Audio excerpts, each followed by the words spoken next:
Alors, un concept que j'appelle le complexe de la langouste, en utilisant cette métaphore de la langouste, qui est un animal particulier, en ce sens que, à la place d'une colonne vertébrale, la langouste a une carapace, qui est une sorte d'ersatz de colonne vertébrale. Et je trouve cette métaphore assez pertinente par rapport à l'identité du responsable qui, à la fois, doit assurer un statut, un rôle, une forme de pouvoir, une forme d'influence, par justement ce que représente son statut éventuellement, qu'il soit formel ou informel, peut-être un leader psychologique sans statut très précis, et en même temps exercer ce rôle dans l'entreprise. C'est souvent les leaders psychologiques qui sont les vrais leaders d'un système, mais ne pas s'identifier à ce statut et ne pas être prisonnier justement de ce statut. Et donc mon travail de coach, c'est vraiment d'aider les dirigeants à sortir d'une identification à leur statut, leur pouvoir, leur position officielle dans l'entreprise, qui est donc l'occasion d'un investissement majeur des autres, de fantasmes, etc., et d'être des vertébrés. Autrement dit, le boulot, c'est de transformer des langoustes en vertébrés. Alors, qu'est-ce que ça veut dire? C'est un travail, évidemment, de déconstruction et de construction identitaire que le dirigeant doit faire et pour lequel le fait d'avoir un coach est très utile parce que le coach, justement, est censé être celui qui ne se laisse pas prendre en otage par le statut qu'a le dirigeant. Ce n'est pas un courtisan. Si c'est un courtisan, il n'aura pas, finalement, il laissera le dirigeant prisonnier de sa solitude. Oui. Et donc, comment briser cet espace-là, qui est une espèce de plafond de verre ou de vitrage que souvent les collaborateurs, on le voit très fréquemment dans des comités de direction, n'osent pas franchir vis-à-vis du dirigeant. Oui. Donc, comment traiter ça?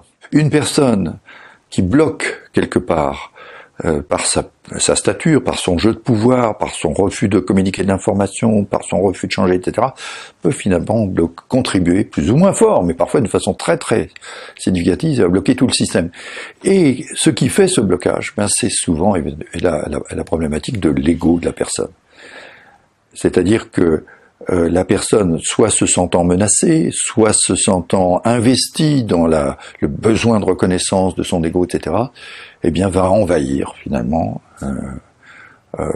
et parasiter finalement tout le système. Donc, comment traiter ça? Alors, je fais pour ça allusion à un enseignement spirituel qui m'a été donné par un carme, un religieux carme, qui faisait l'évocation des 4 composantes de l'ego, que sont les 4 orgueils. Le premier, je pense que aucun être humain ne peut se prétendre, en tout cas pas moi, à l'abri de ces formes d'orgueil, c'est très subtil parfois, mais le premier, c'est celui de l'orgueil des biens que l'on a, que ce soit des biens matériels ou des biens immatériels. Les biens que l'on a, l'argent que l'on a, la voiture que l'on a, les biens mobiliers ou immobiliers que l'on a, etc., qui donnent notre statut. Pour une femme, ce sera sa robe, les bijoux, etc., le budget, le niveau de salaire, etc. Et puis les biens immatériels, c'est-à-dire la notoriété, l'influence, les relations, etc. Et c'est ça qui me définit. Et je crois que je possède ces biens, mais en fait ce sont ces biens qui me possèdent. Comment, vous voyez, sortir de l'image que je donne à travers ces biens pour vivre une posture d'humilité qui est nécessaire pour l'entrée dans le réalisme. Voilà. Deuxième forme d'ego et d'orgueil, donc qui soutient cet ego, c'est l'orgueil de la volonté. C'est-à-dire que je ne fais que ce que moi je décide. Je ne suis pas capable d'accepter la parole d'un autre, la volonté d'un autre, le besoin d'un autre, et c'est ma volonté qui doit toujours s'imposer à celle de l'autre. Comment être prêt à renoncer à ça, pour être prêt à accepter les contraintes que l'autre m'impose, accepter le lâcher-prise, etc., de la volonté. Troisième forme, encore plus subtile d'une certaine façon, c'est l'orgueil de l'intelligence. Ce que je ne comprends pas dans mon cas de référence, je ne peux pas y adhérer.